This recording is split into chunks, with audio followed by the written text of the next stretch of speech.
इनका पता नहीं कहां से इनके दिमाग में घुस गया। अब अजीब चीजें घुस जाती है, बट इनके माइंड में घुस गया कि फॉरेन पॉलिसी इज दिस।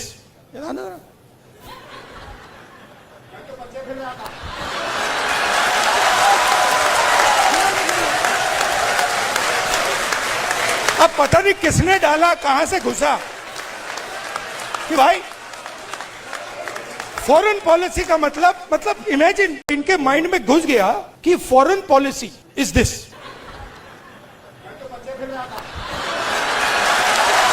पता नहीं कहां से घुस गया कि फॉरेन पॉलिसी का मतलब नेताओं से गले लगना। नमस्कार, पॉलिटिक्स में आप सबों का स्वागत है।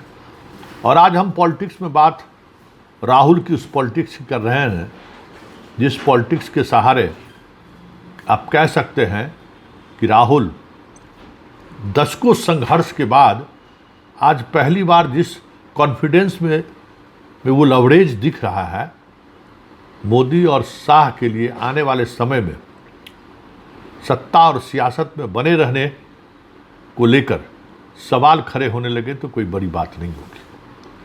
क्योंकि जिस तरीके से सदन में, सदन के बाहर और आज सदन की समाप्ति के बाद मोदी और शाह पर राहुल ने अटैक किया है और उस अटैक के दौरान राहुल का जो कॉन्फिडेंस दिखने को मिला था वह संकेत है कि जंतर मंतर ने विपक्ष को कह सकते हैं कि एक ऐसा टूल दिया है जो अब उनको मोदी और शाह के घेरने में वक्त, मतलब कह सकते हैं कि वक्त की बात है, ठीक वही बात है। अब घेरने में वक्त नहीं ले रहे हैं, जैसा को तैसा। और आप देख लीजिए, सबसे बड़ी बात है कि बीजेपी कैंप के जो बड़े बड़े फायर ब्रांड नेता थे सब के सब चुप्पी साधे हुए हैं। मोदी और शाह को लेकर वो काउंटर नहीं कर पा रहे हैं। लेकिन एक बात जो राहुल ने कहा है कि मोदी के दफ्तर के अंदर क्या हो रहा है उसकी जानकारी हमें मिल जा रही है। और शाह और मोदी के बीच के रिश्तों को लेकर उन्होंने जो एक इशारों में जो बात कही है, उस इशारों को कुछ दिन पहले हमने अपनी रिपोर्ट में भी दिखाने की कोशिश की है कि किस तरीके से सम्राट की घेराबंदी हो रही है, किस तरीके से मोहन यादव की घेराबंदी हो रही है, किस तरीके से धर्मेंद्र प्रधान को जाना पड़ा, किस तरीके से भूपेंद्र यादव के दफ्तर में छापेमारी हुई। मतलब ये सब कुछ संयोग नहीं है जो देश में चल रहा है। फिर यूपी की बात हमने की थी, किस तरीके से चिराग, जदयू और मुकेश सहनी को वहाँ आजमाइश करने के लिए भेजा जा रहा है। मतलब उस लेवल पर जो पॉलिटिक्स हो रही है ना, आज राहुल उसी पॉलिटिक्स की तरफ इशारा किया है। और राहुल के कॉन्फिडेंस की एक बड़ी वजह यह भी है कि बीजेपी के अंदर अब बीजेपी के लोग ही आपस में लड़ने लगे हैं, एक दूसरे को पटकन ही देने लगे हैं। और जो बात कही जा रही है कि 2027 के चुनाव, राष्ट्रपति चुनाव के समय मोदी इस्तीफा दे और शाह प्रधानमंत्री बने, ये जो खबरें आ रही हैं इस तरीके का, उस खबरों की तरफ आज राहुल ने संकेत तो दिया है। सवाल है कि यह संकेत भी उनके कॉन्फिडेंस का मतलब तो नहीं है जो कॉन्फिडेंस वो दिख रहा है। क्योंकि आप कॉकरोच पार्टी का इंडिया में आना, जंतर मंतर में बैठने की इजाज़त देना, फिर जो कुछ भी हुआ वो सामने है। अब हालात है कि दिल्ली में कोई पार्क में भी कॉकरोच पार्टी की बैठक की अनुमति नहीं मिल रही है। पुलिस पहुंच जा रहे हैं या फिर बीजेपी के कार्यकर्ता पहुंच जा रहे हैं। तो ये सारी चीज़ें दिखा रही हैं कि सब कुछ ऑल इज वेल नहीं है।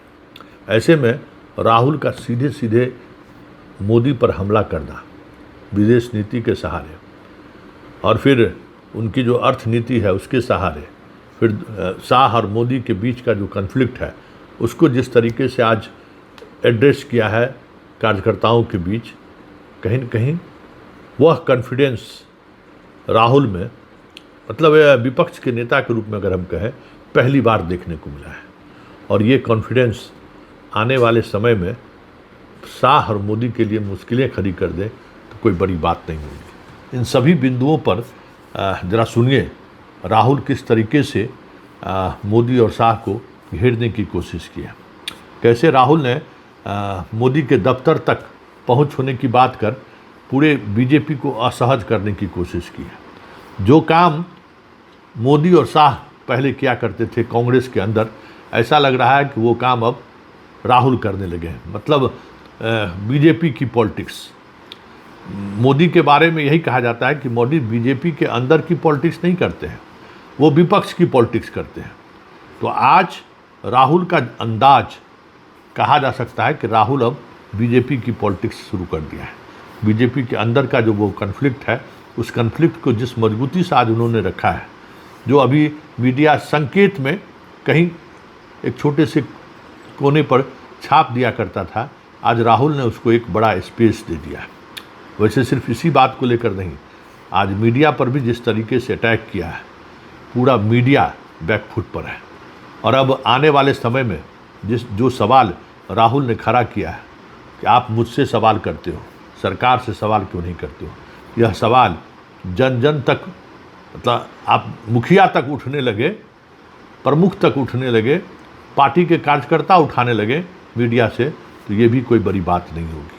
तो राहुल ने सदन के सत्र के दौरान जंतर मंतर के परिणाम से, अगर कह सकते हैं कि राजनीतिक तौर पर अगर किसी का कॉन्फिडेंस या राजनीतिक तौर पर जिसकी ताकत दिखी है, तो वो राहुल गांधी है। आज क्या क्या राहुल ने कहा है ज़रा सुनिए, और उनके कॉन्फिडेंस पर, उनके चेहरे के भाव पर ज़रा गौर करिए। कह सकते हैं कि 2029 से पहले बीजेपी के अंदर जो खींचतान चल रही है, और राहुल जिस कॉन्फिडेंस के साथ मोदी और शाह पर अटैक कर रहा है, 2027 के बाद पूरी बीजेपी का शक्ल बदल जाए तो कोई बड़ी बात नहीं है। इनका पता नहीं कहां से इनके दिमाग में घुस गया। अब अजीब चीजें घुस जाती है, बट इनके माइंड में घुस गया कि फॉरेन पॉलिसी इज दिस।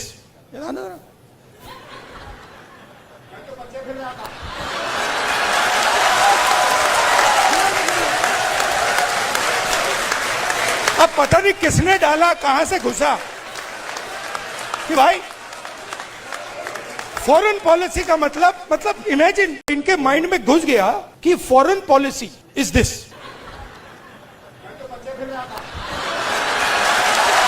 पता नहीं कहां से घुस गया कि फॉरेन पॉलिसी का मतलब नेताओं से गले लगना।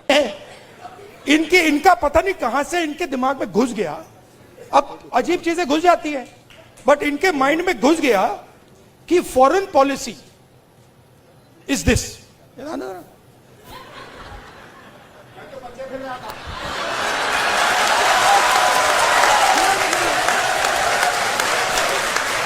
अब पता नहीं किसने डाला, कहां से घुसा कि भाई फॉरेन पॉलिसी का मतलब इमेजिन, इनके माइंड में घुस गया कि फॉरेन पॉलिसी इज दिस।